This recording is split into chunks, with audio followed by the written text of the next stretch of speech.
The first thing that comes to my mind is how do you manage high potentials and how do you have learning strategies for managing them? And when I look at and reflect upon my own, experiences in managing them, I think the most significant is that sometimes the most difficult people to change are top talent, in the sense that they have very strong views. They also have a certain ego, which is extremely strong. They're quite often achievers who come from various walks of life. They may have studied in a very premium institute and so on. So one of the learning strategies that I think is extremely important is to use an unlearning strategy, which means that can we actually think of a learning strategy where people who are the so-called top talent in the company learn to mix and learn to work with others like ordinary mortals, and don't behave as if they're some kind of gifted people from outer space, because then their acceptance becomes a big problem. So one of the learning strategies for them is to unlearn. Unlearn means starting with the beginner's mind, having an open mind and not coming to the table or a meeting with a condescending attitude that I know everything. So therefore, that's what I would like to begin with, especially because most companies have this tribe of people who are called high potentials. And when we talk about top talent, it's very important to manage them properly. There are a number of reasons why I think it's very important to go through this topic with a certain amount of introspection and care. One is, when we talk about learning strategies for talent, our mind somehow focuses on the high raters or the people who are top talent or the people we want to retain. Very often we hear about this complaint about when we make training calendars and so on. Is it inclusive? Does it encompass many people in the organization who need the training, or is it oriented only to a certain lot of people who are, the people you would like to invest in? So that's always a conundrum, that you have a training budget which is not infinite, and therefore you need to use it sensibly. I think the answer to that conundrum is as follows. I'd say that at the basic level is remedial training, which means that putting all those who are keen to make a difference in the company but do not have a certain skill at even level with the others, by giving them an opportunity to learn with the others. So a learning strategy should be inclusive, in my view, and not just exclusive, and not meant for only certain people. Second is, yes, there should be some programs, in my view, and some events and some themes which should be definitely exclusive, because we have to recognize that the organization is like a ladder and you can't invest on everybody uniformly. Otherwise, you'll have an extremely egalitarian kind of situation.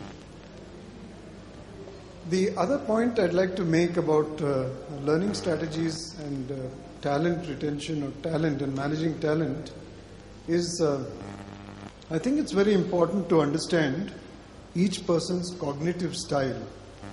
Just like you reflect upon your strengths and weaknesses, or strengths and improvement areas, I think recognizing your own learning style, and an organization which is able to help a person to arrive at that aha of understanding whether my learning style is through books or through classroom offerings or through, live projects on action learning, or whether it's going to seminars like this. I think that's a very, very important part of learning styles and learning strategies. And I think for that, there are enough tests, of course, which are available, but I think a conversation about delving into reflecting upon when did you learn most, right from the time you joined school or joined college, is extremely important. I want to give my colleagues here one example of a learning style which is called situated learning. And situated learning is something which a researcher by the name Jean Love has done very good research on. Jeanlave.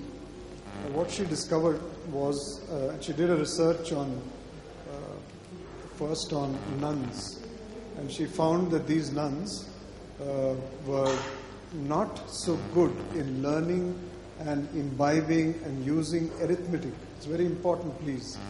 Learning, using, imbibing arithmetic, simple arithmetic that stumble. And they just would feel pretty allergic about it. So she found that one way to tune these people to better learning is to take them for shopping. Some of my colleagues out here, one of them likes shopping, one of them doesn't like shopping, but since the introducer there has introduced them, I didn't have the advantage of doing that. But situated learning here was used in a very interesting way. She took them for what is called as comparative shopping. And she found that the ability to pick up the math or the simple arithmetic was much more, because it was interesting kind of a pattern. So the aha is not really on putting them in a situation, but it's called unintended learning. Okay? Unintended learning. You didn't intend to learn that, but you learnt it because it was a situation which you put them, and then it is a pattern which emerged. So I think it's very important also when one goes out into into the detail, like posting young trainees into the hinterland, like posting them into villages or posting them into